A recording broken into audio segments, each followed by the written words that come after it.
నమస్తే వ్యూస్, నేను Sahasra. Welcome to legend TV. So మనతో పాటు ఉన్నారు అలంపూర్ సంపత్ కుమార్ గారు. సార్ నమస్తే సార్.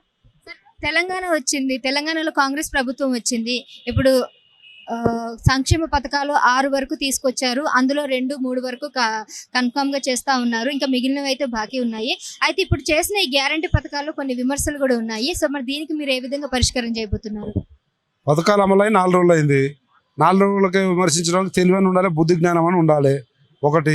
రెండోది, మిగతా గ్యారెంటీలు ఏవైతున్నాయో అవి రేపు 28వ తేదీ మా కాంగ్రెస్ పార్టీ ఆవిర్భావ దినోత్సవం, ఫౌండేషన్ డే, 28 నుంచి 15 రోజుల వరకు మొత్తం తెలంగాణ రాష్ట్రంలోని ప్రతి గ్రామంలో గ్రామసభ జరిగి ఆయా పథకాలకు సంబంధించిన అర్హుల నుంచి అప్లికేషన్లు తీసుకొని వాటిని స్క్రూటినీ చేసి అర్హులు ఎవరు, అర్హులు కాని వాళ్ళు ఎవరు చూసి దాని తర్వాత ప్రభుత్వ గైడ్ లైన్స్ వస్తాయి. నియమ నిబంధనల ప్రకారం ఎవరు సెట్ అవుతారో వాళ్ళకు పథకాలు అమలు చేయడానికి యుద్ధ ప్రాతిపదికన చర్యలు తీసుకోవాలని ఇప్పుడు పిఎస్సిలో మీటింగ్లో నిర్ణయం తీసుకున్నాం. అదే అమలు అవుతుంది. ఇంకొకటి, ఇప్పుడు ఎంపీ ఎలక్షన్స్ కూడా రాబోతున్నాయి కదా, దీనికి కాంగ్రెస్ ప్రభుత్వం నుంచి ఎటువంటి కార్యాచరణ ఉందంటారు? ఎంపీ ఎలక్షన్లో తెలంగాణ రాష్ట్రంలో వేరే ఏ పార్టీ ఆలోచించని అంత త్వరితగతిన కాంగ్రెస్ పార్టీ ఆలోచన చేసింది. ఇప్పుడే మా పిఎస్సి కమిటీ మీటింగ్లో ఒక్కొక్క పార్లమెంటుకు ఒక్కొక్క మంత్రిని ఇన్ఛార్జ్ చేయడం జరిగింది.